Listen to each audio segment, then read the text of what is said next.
Welcome to the Lunch Hour with Mr. Credit. It's the big guy. Get in here. And today, it's Wise Wednesday. You're so wise, but like a miniature Buddha covered in hair. Giving you the smartest financial advice in every aspect of your financial life. You're so money you don't even know it. And now, the Lunch Hour with Mr. Credit on ESPN Radio 1700. Hey, it's your tomorrow. Welcome. It is that time again. It's the Lunch Hour with Mr. Credit. It's JJ in the hot seat today, Synergy One Lending. And we have an amazing panel in studio, as we always do on Wise Wednesdays, for you to help make you smarter than everyone else, or at least, you know, the majority. And I'm always privileged, and it's the second time now that I have the privilege of sitting next to probably one of the best real estate minds in San Diego County. To my right, Faye Hines. How are you, Faye? Great. Good to see you, JJ. Wow, it's been too long.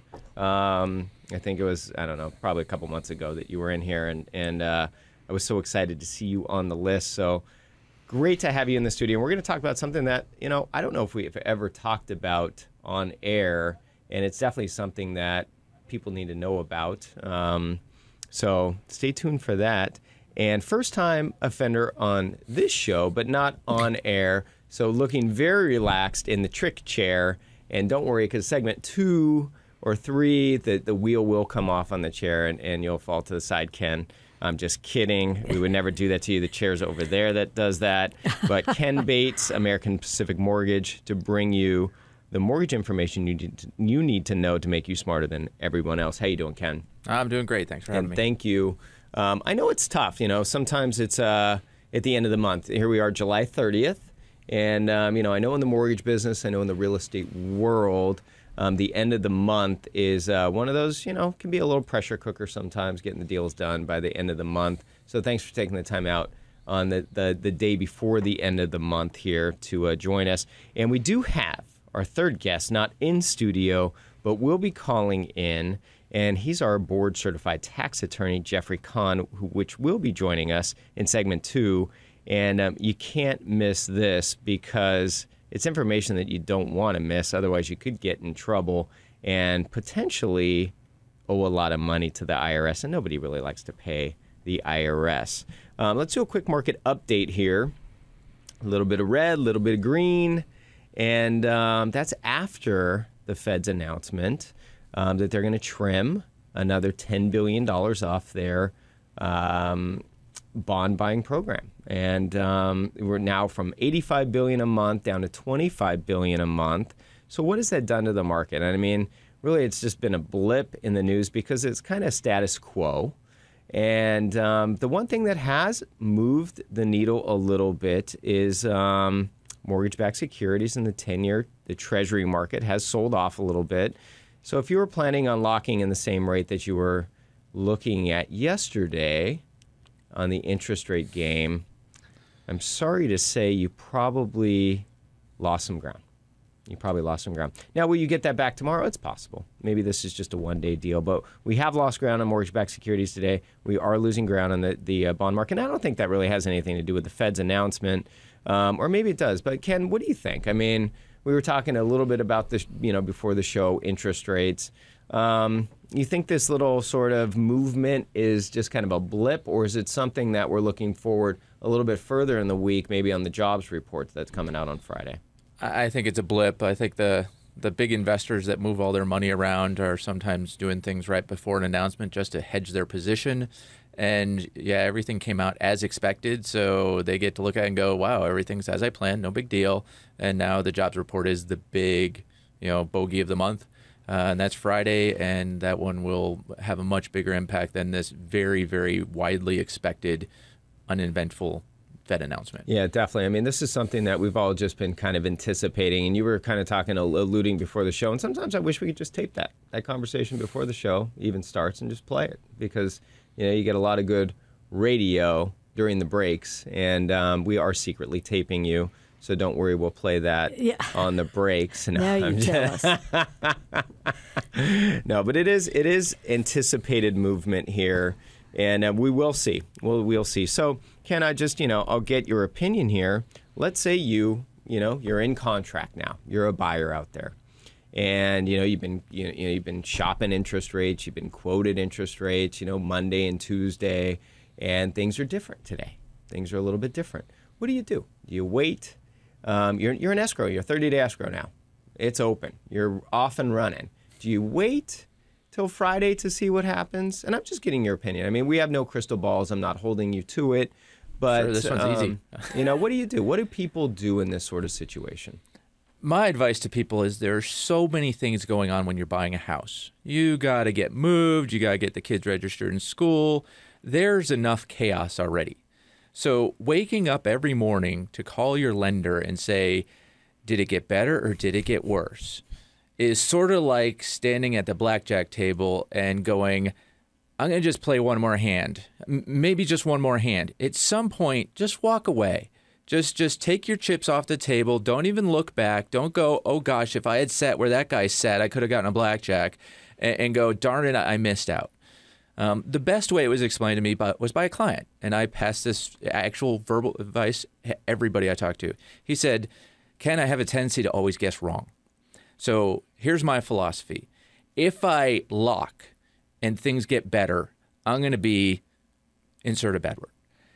If I don't lock and things get worse, I'm going to be, insert a way worse word. So in the grand scheme, I'm going to go with the lesser of the two evils, knowing that I'm probably going to guess wrong. And it's just one less thing off your plate, and then you can go focus on getting those requests for repairs done, and is the appraisal back, and getting the move scheduled, and giving a landlord notice, and not have one more thing to wake up every morning and go, come on, no whammies, because you can't have a day like today where your loan just got, 3/8 of a point more expensive. Yeah. Which, on a $400,000 house, that's $1,500 more expensive. That's a whammy, and that's not even a big one. We've seen much bigger whammies before. We've seen whammies 3 or 4 times that size. Yeah, and I think that's great advice. I mean, and Faye, you can probably chime in here as well.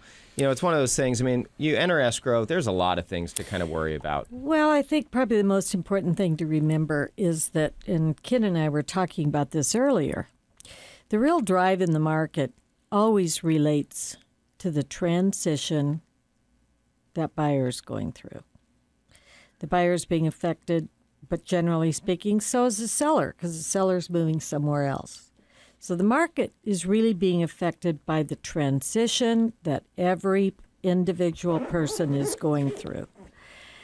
They have to keep their eye on the ball. They have to remember that the day they started looking, they weren't as concerned about interest rates necessarily because they didn't know what day they were going to find a house, let alone when you get a little blip.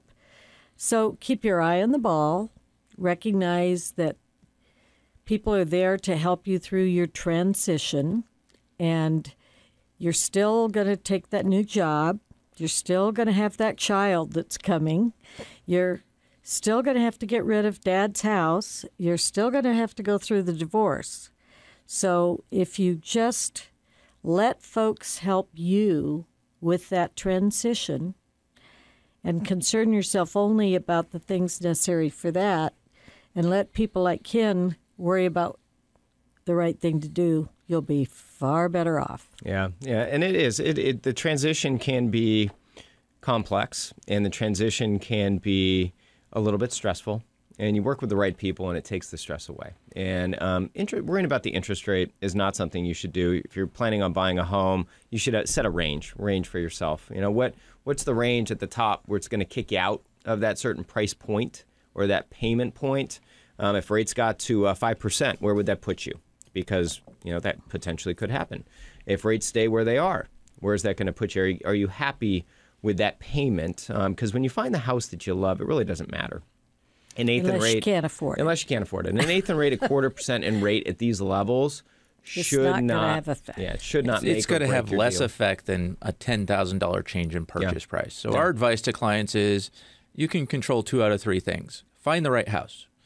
Negotiate the right price. The interest rates, none of us got those in our back pocket. So they're just going to be what they're going to be. So control what you can, worry about what you can. And that last piece, if something's too expensive, change your purchase price by a lot. It's 1/8% or 1/4% is not going to really massively change things. You're going to need to massively change your purchase price. Yeah, if you're at the top of the limit, something is going wrong there. But people do it. Ken, I know you deal with it. I deal with it. Faye, you deal with it. You tell somebody they're approved at $500,000, and they go out and they look at homes at $600,000 because that's just human nature. Inconceivable. It's just human nature. I can't imagine. You want the 1-carat diamond ring, but you shop for the 1.5 carat, right? Exactly. It is. It's part of human nature, and that's just what we deal with. This was an interesting article that I saw. This is just CNN. But a little disconcerting because, here we're talking about, you get the Fed's announcement, the economy, was much better in the second half and or the second quarter, I should say, above and beyond the first quarter. And a lot of people, still talk about the deep freeze in the first quarter, which slowed everything down. And I'm just not a huge advocate of believing that any freeze over in any area can slow the economy down. But that's just my opinion. But 1 in 3 adults have debt in collections. And I see this all the time. I see it all the time because I look at literally thousands of credit reports every year. Ken, I'm sure you see it all the time as well. But an estimated 1 in 3 adults with a credit history, or 77 million people, are behind on some of their debt payments that their account has been put in collections. Now, on credit cards, you're talking about this is something that you're behind, 6 months. Then it gets thrown in collections. This is non-mortgage debt, by the way. So we're not talking about people that have, slowed down or missed payments on their mortgage and the mortgage is, being defaulted or something like that. This is the other stuff, medical bills, car loans, child support payments, things like that. But, here we talk about, and it's interesting because it breaks it down even on a percentage by state where Nevada has the highest rate at 47% owed at $7,200. That's on average. And the average total is $5,200, which is that's a good chunk of money. So obviously people in Nevada are probably, visiting Las Vegas a little bit too much, maybe rolling the dice there. Playing at blackjack table. Yeah. But it's interesting because is this something that is related to credit errors or people not paying attention? Or is the economy just not as rip-roaring as we thought it was? And it's one of those things that I just want to remind people when you hear of things like this, it's reality. It is reality. And you may not even know on your own credit report that you have something that has gone wrong. And it's a simple reminder to check it out. We all get free credit reports annually by all 3 credit bureaus. Just check it out. Make sure if you need a credit report, you can always reach out to the show here, askjjnow.com. And we'll get that taken care of for you. But it is a simple reminder that there's a lot of things on credit that you may not know about. When we come back, Jeffrey Kahn is going to be calling in, our board-certified tax attorney on Mr. Credit Show with some great information. And we're going to talk about something with Faye Hines here that we haven't talked about, I don't believe, ever, the Mills Act. What is the Mills Act here, right here in San Diego County? Ken Bates on the show today as well. We're going to talk a little bit about VA financing, but different stuff, not the zero-down stuff. When we come back, it's your lunch hour, 1700 ESPN. If you would like free advice from Mr. Credit, just call or text 619-786-7853. That's 619-786-7853. Welcome back to the Lunch Hour with Mr. Credit. And today, it's Wise Wednesday on ESPN Radio 1700. Welcome back. It is your lunch hour, and thank you for taking the time out of your lunch hour to join us here on the Mr. Credit Show. It's JJ Synergy One lending in the hot seat today. If you have any questions for our guests, Faye Hines with ERA Property Movers, or Ken Bates with Military Home Loans, or somebody that should be on the phone right now, Jeffrey Kahn, are you there? Hi, JJ. How you doing? I am doing well. I'm sorry you can't be in studio today with us, but I appreciate you taking the time out of your day to call in because we definitely have something that is very important to discuss today. And I just want to remind our Mr. Credit listeners, the law offices of Jeffrey Kahn will provide you with a tax resolution plan, which is a $500 value for free. Yes, for free, as long as you mention Mr. Credit when you call to make an appointment. You will meet with our board-certified tax attorney, Jeffrey Kahn, right here in downtown San Diego. I'm going to give you the number right now. Just write it down because I know you may need it or you know somebody else that may need his services today. It's 866-494-6829. That is 866-494-6829. And thanks for doing that for our listeners, Jeff. So let's get down to the point here. There's a lot of people out there that potentially could owe the IRS $10,000 or a lot more than $10,000 and not even be aware of it. That is correct. That is correct. And where that is coming from, and the people who need to worry about this, is any United States person. So you don't even have to be a citizen. If you're a resident here in the United States, like you have a green card or an H-1B visa, if you have a financial interest or any kind of signatory authority over at least one financial account located outside the U.S., you've got a problem. You've got an obligation to report that to the IRS, or you could be looking at a minimum $10,000 penalty you will have to pay to the IRS. And let me ask you, Jeffrey, when is this? I mean, so they need to file a certain form, right? It's this FBAR form? Right. FBAR is an acronym, and it stands for Foreign Bank Account Report. And in the past, this was actually a physical form that you would file with the Department of Treasury. Starting, though, with the 2013 form, which was due June 30th, 2014, that had to be filed electronically. There's no more paper form, and the form is called FinCEN 114. FinCEN 114. And that stands for Financial Centralized Enforcement Network, FinCEN, and then the form number is 114. Now you said something pretty important, I believe here, because it's July 30th right now, and I believe you said that the form needed to be filed by June 30th. That is correct. That is correct. So for anyone, who missed that deadline and you've had this foreign account for many years, well, you've missed a whole bunch of other deadlines as well.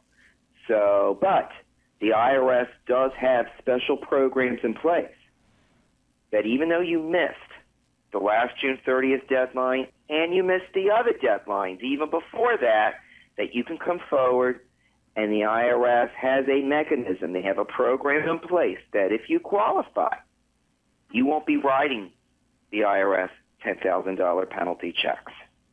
Will they be giving you money instead? I'm just kidding. Well, that would be nice.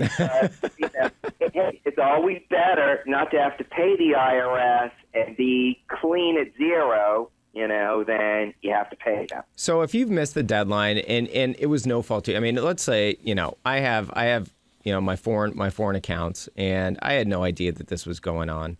I mean, I call you, and you're going to walk me through what to do here, right? That is correct. And the IRS might be a little bit more lenient on me if I raise my hand and come forward than just kind of put my head in the sand.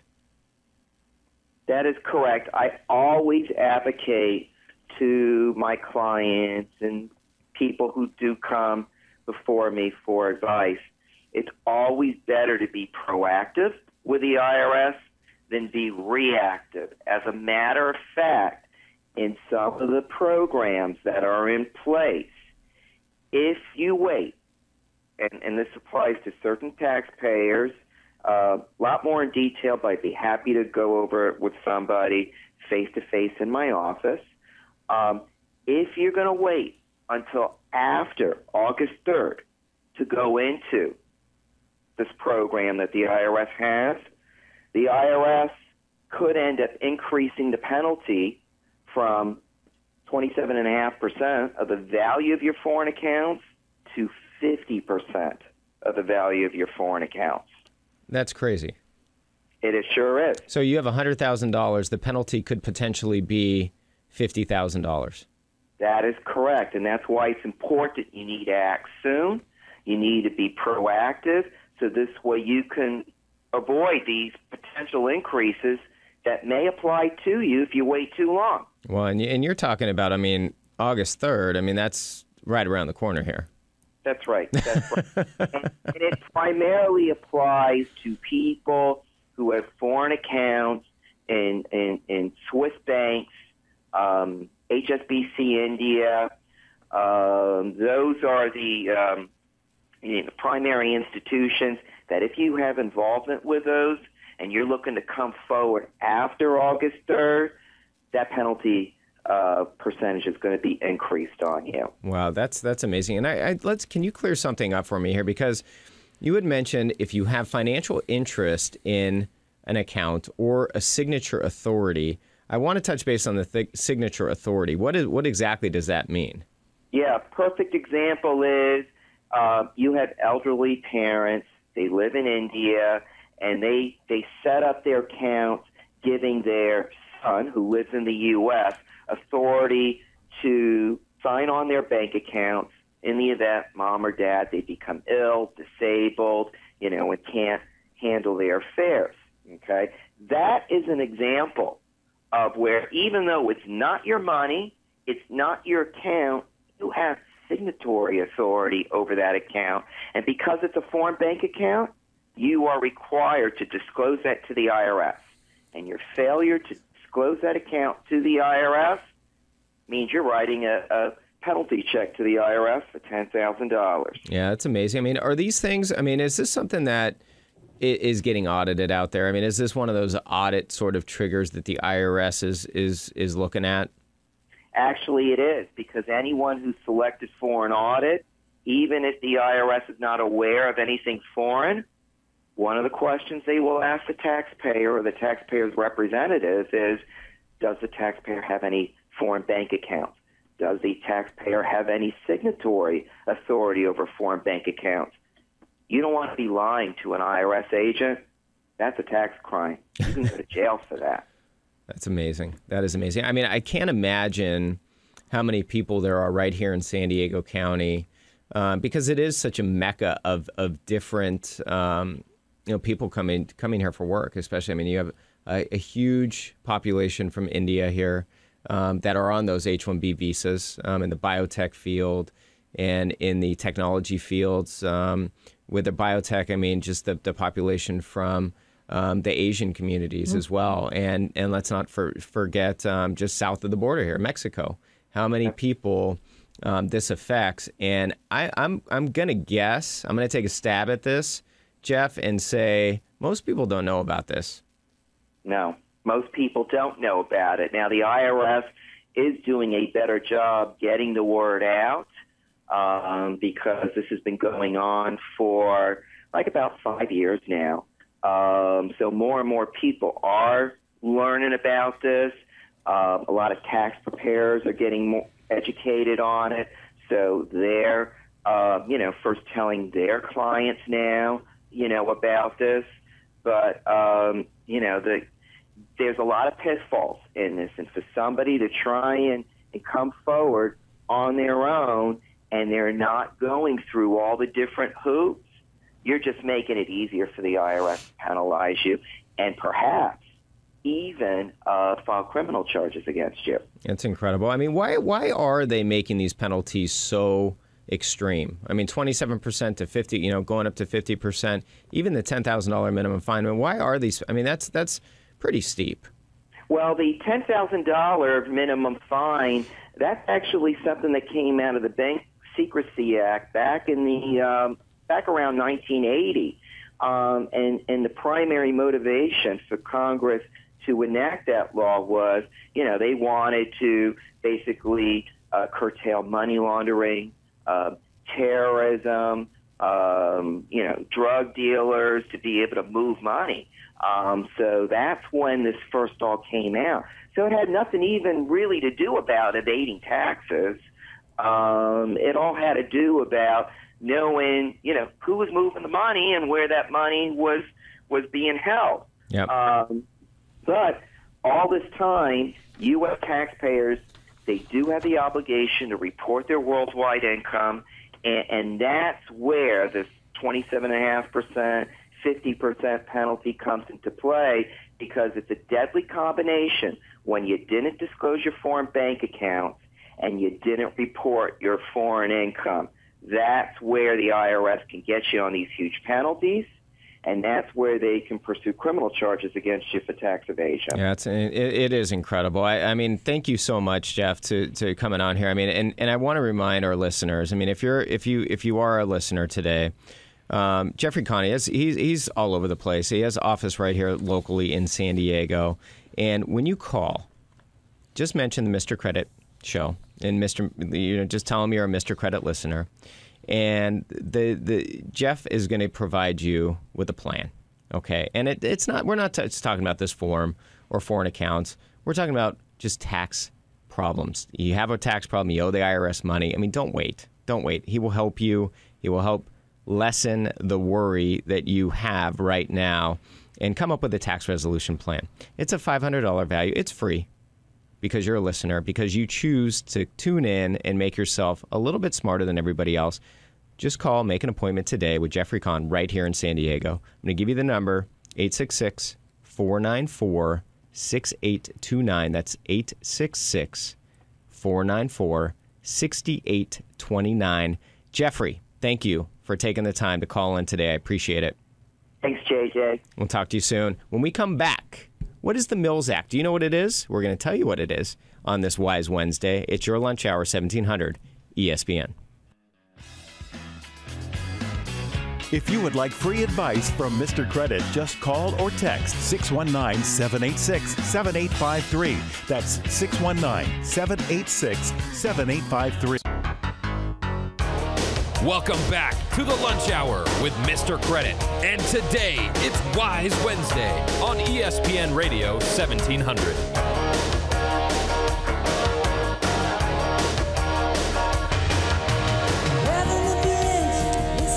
Welcome back. It is your lunch hour right here on Mr. Credit. It's JJ in the hot seat. Just got off the phone with Jeffrey Conn, our board-certified tax attorney. If you have any questions for Jeff or our other guests in the studio today, Faye Hines, one of the brilliant real estate minds of San Diego. And I hope you don't mind me saying that, Faye. I just think that's the truth, and we have to deliver the truth to our listeners today. We also have Ken Bates in-house with Military Home Loans. Right now, let's get to it. The reason why we're going to talk about this today, Faye, is kind of special because, and this is something I just love to do, is you have a home that is going to be for sale. It's not for sale right now. It's not on the MLS. You're not going to find it. We're not even going to tell you the address of it today. It's that special of a place. I'll tell you, it's in Escondido. It's an old Escondido. I hope I can release that information. You can't go ahead, scour Escondido if you want for the place. But the home is a historic home. It's part of the Mills Act. Mm-hmm. It's coming to market. And I'll tell you, I know there's so many listeners out there that have had a difficult time finding a home, getting a contract accepted. You've put in your 20 offers, your 30 offers. You go round and round and round through the circles, and you can't find a place. Well, here's a chance that you can call Faye today and potentially get some information on this home that's coming to market in a few weeks.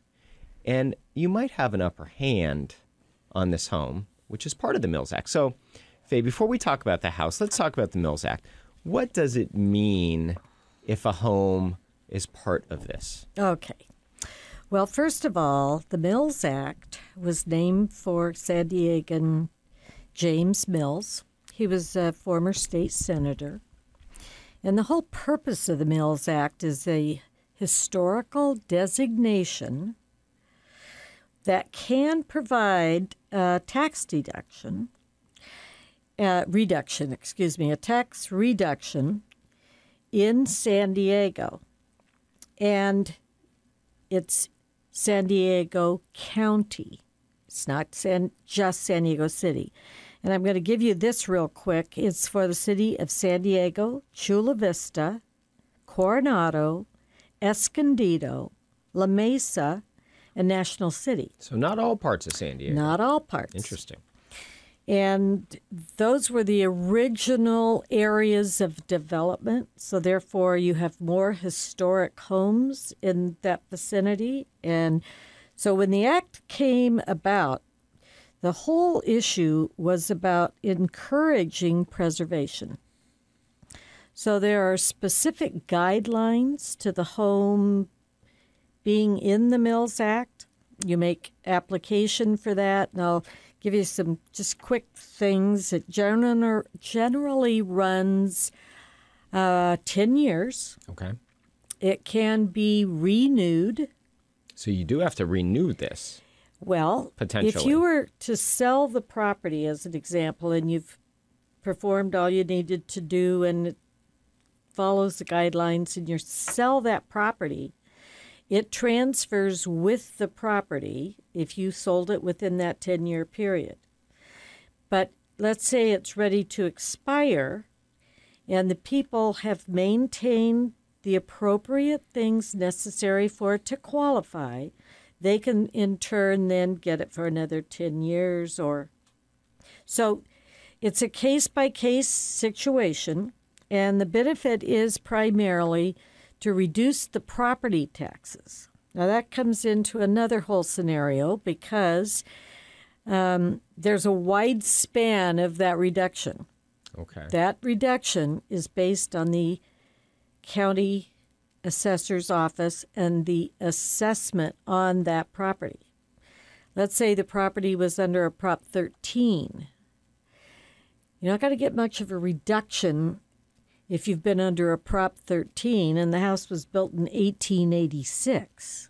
Gotcha. So it depends. If the property tax, as an example, wasn't under the Mills Act, and you paid $500,000, and so you're at a 1.25 percentage, and you're looking at, big numbers in taxes. Now, your reduction, if you went to the Mills Act, because, the intent is for preservation of our historical sites. So they don't want you to tear this house down.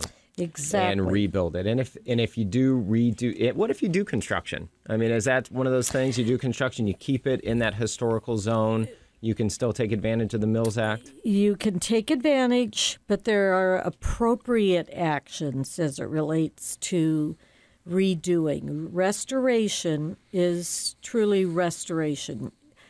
As an example, if you were to take an Italianate architecture and you decide to change the windows, that's a no-no, because Italianate is a long, skinny window, as an example. Or if it's a Queen Anne and it has distinctive historical architectural indications for that kind of a structure, you're not going to be given the Mills Act designation, and it won't be a part of the historical act at all if you change those things. So if you buy a home, I mean, and like this home that's coming to market here, right? You decide to take this home on, and don't buy it because you want to tear it down and rebuild it in your own fashion. I mean, that's not going to work.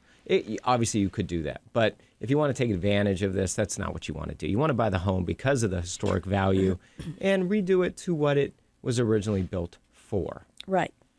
So restoration and maintenance are the key here.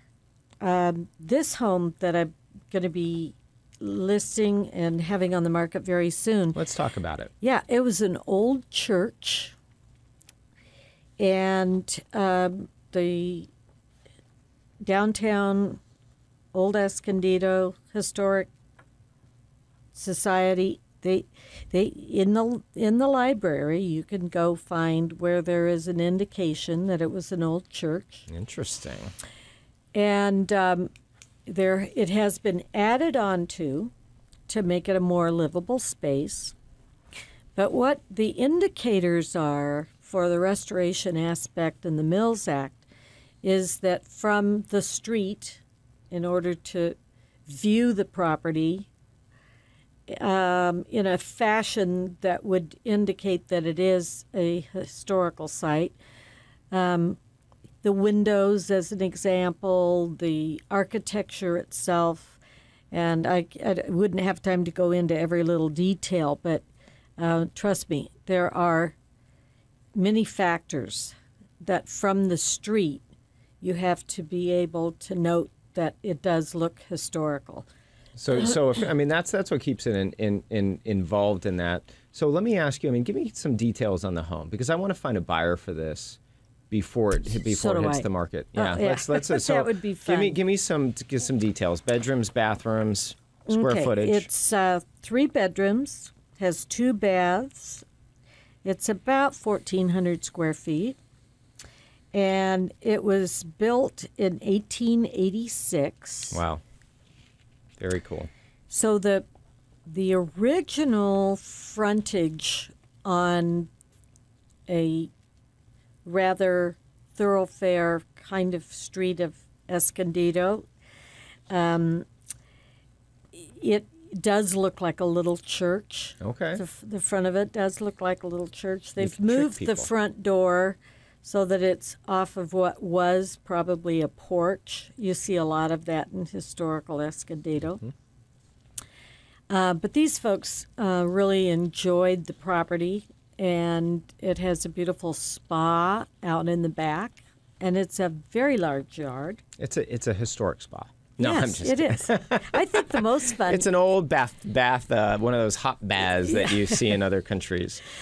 I think one of the fun elements of this property also is that it has a basement. If you're into canning, you could always can some figs or tomatoes or peaches, or that's what it reminded me of. I could smell the grandma aspect I like of it. How many homes have basements, period? Well, I mean, that's the thing. You don't find that here. Do we have a price range that you think this is going to hit the market at? Yeah. What is that? Let's hear it. Give me a range. Okay. It's a small home. Mm-hmm. It's going to be 4-ish. Okay. 4-ish. Yeah, 4-ish. I like it. So if you have been looking for a home, and I'm telling you, I've been involved in homes that have been in the historic zone, that have been part of the Mills Act. I mean, we are talking about saving thousands of dollars over ownership on the property taxes. It's a huge benefit to you as a homeowner. Old Escondido, very cool place. It's an old church. You probably have some good vibes going on in there. And I'm not a very religious person, but, built in 1886.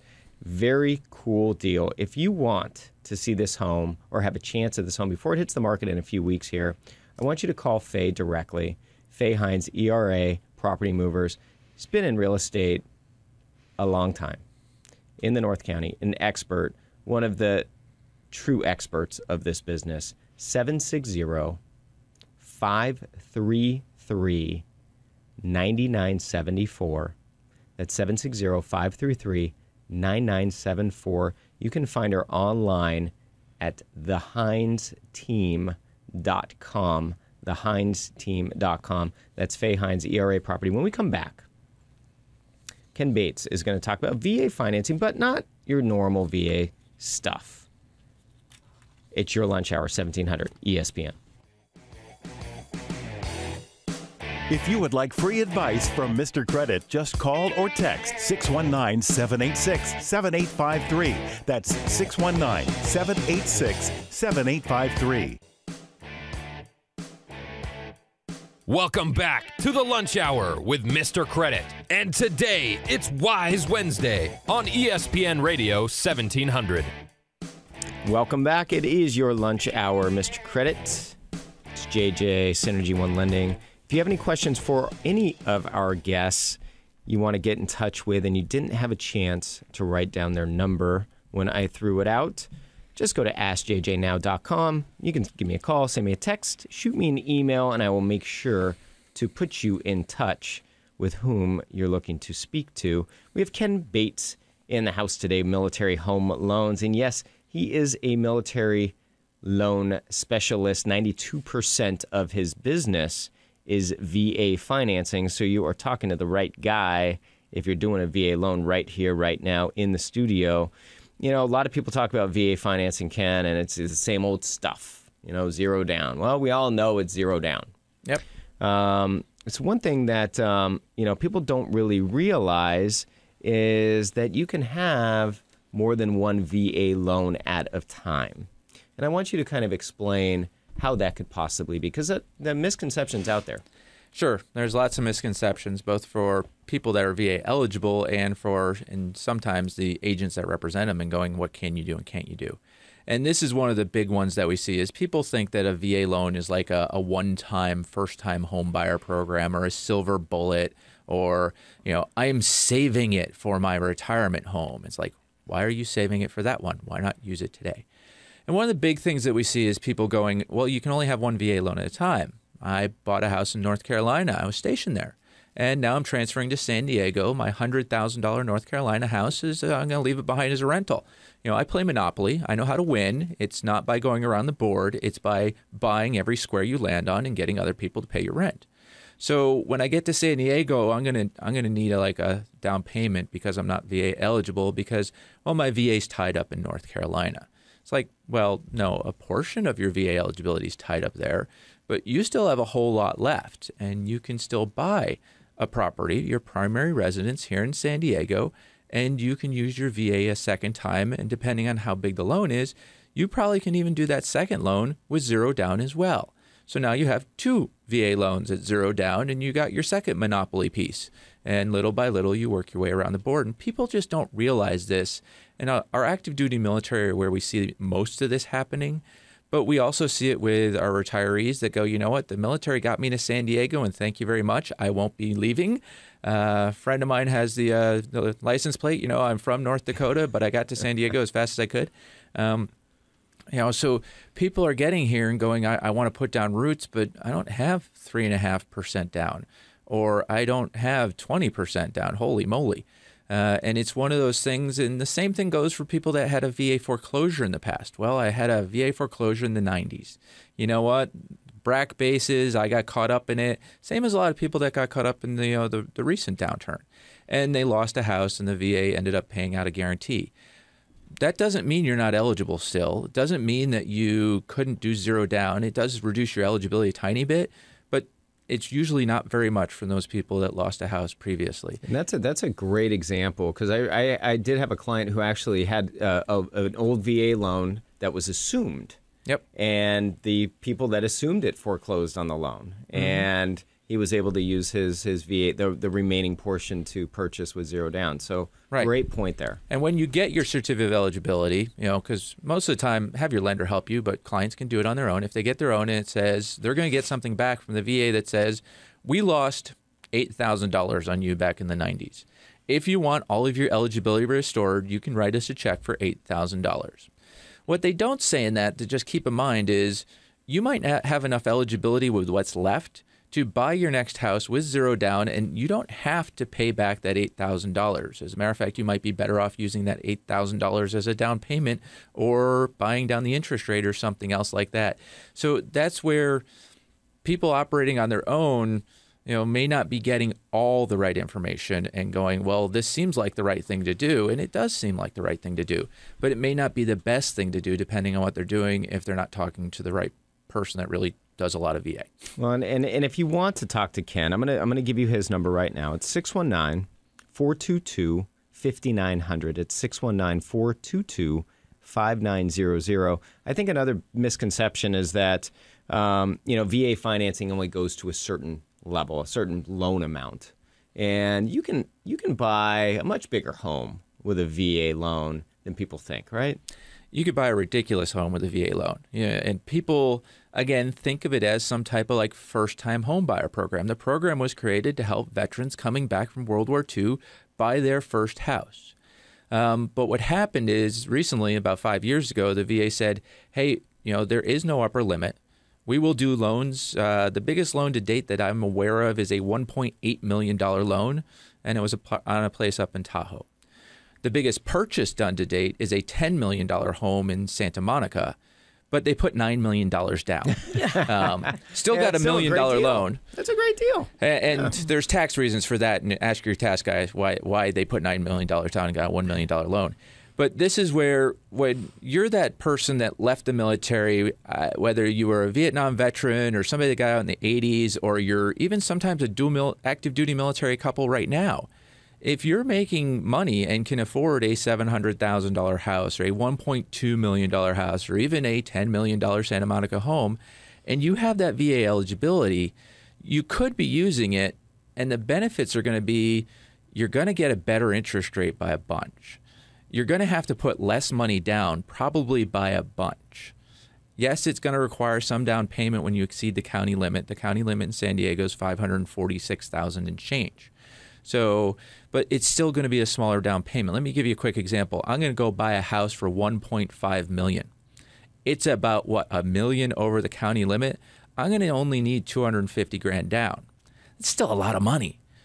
But if you do the math, it's not even 20%. It's not the $300 that you would need. It's not the $300 that you would need, and it's going to be an interest rate on a 30-year fixed loan instead of an adjustable or a balloon that's going to be probably in the low 4s, high 3s. And it's just a nice streamlined product. You don't need 19 appraisals and all the other type of stuff. All the basic rules are still the same. So it's something that a lot of our high-end buyers who have that military background aren't even thinking about it. And they're missing out on a huge financial savings, both in cash today and payment every month. It is. Well, I appreciate that because you're right. The misconceptions out there are enormous. When it comes to the different types of financing, people just forget that it's available to them. Right. And if you're working with somebody that doesn't do a lot of it, they may not be aware of it. Right. Or they're just, I think we can kind of do that. Like, if your heart surgeon said, I think we can kind of do that, you go find another heart surgeon. That's right. Yep. And that's why we bring the experts on. That's Ken Bates with Military Home Loans. I thank you both, Faye, Hines, and Ken, for joining us today. Time goes by so fast on these shows. It's like a blink of an eye and it's already over. If you have any questions, you know what to do. You just reach out, askjjnow.com, send me a text, give me a call, give me an email, and I will put you in touch with Miss Faye Hines or Mr. Ken Bates today, or Jeffrey Kahn, our board-certified tax attorney. It's your Mr. Credit Show. It's Wise Wednesday. We will be back tomorrow, 1700 ESPN. If you would like to contact Mr. Credit or access any free offers mentioned on the show, just go to MrCredit.org. That's MrCredit.org.